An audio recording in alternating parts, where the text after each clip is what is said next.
Hi guys, welcome to our daily encounter. In Psalm 80, Asaph speaks of Israel and their experience with God as a vine, that had been basically uprooted in one area, one location, and brought down to another. It says in verse 8, "You removed the vine from Egypt, you drove out the nations and planted it. You cleared the ground before it, and it took deep root and filled the land. The mountains were covered with its shadow, and the cedars of God with its boughs. It was sending out its branches to the sea and its shoots to the river." So the idea here is that they were taken up out of Egypt. This vine was taken from Egypt and then planted in the land that God had promised them. As Israel was planted in the land, it took deep roots, but also spread in a large distance and covered the land. And this is a beautiful illustration of how Israel was not only planted in the land, but also grew in the land and spread in the land, and was able to basically cast their shadow over the whole land. And it's a beautiful picture of God's provision, his care, the growth of the vine under the provision and care of God.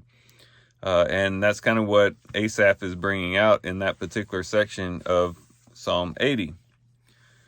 What's interesting is that when you get to the New Testament, particularly when you consider the words of Christ, we find that the Lord, even though Israel was the vine of God, as illustrated in Psalm 80, the Lord has also another vine, the true vine, that is none other than Christ himself.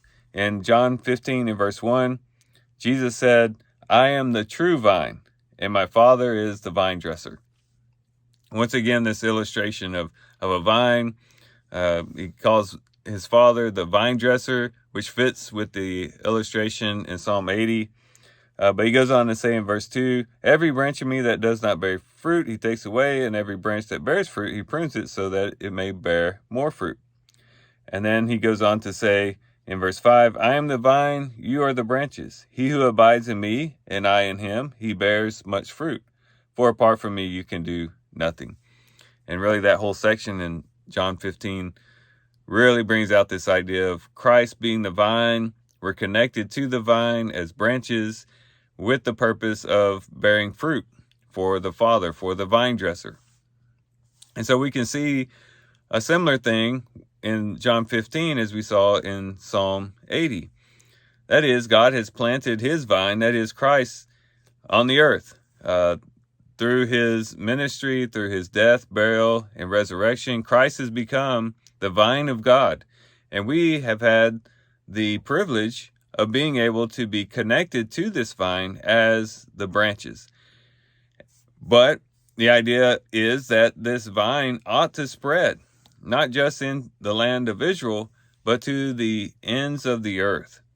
And as we stay connected to this vine, to Christ himself, we bear much fruit for the Lord. The vine grows more extensively and reaches further in the world, which produces more branches, which brings about more fruit to the glory of God.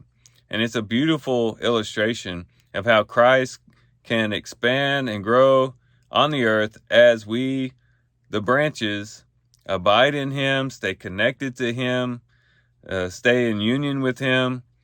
We can receive from the vine the very sustenance and life that we need to produce the fruit for the Father and bring glory to God himself.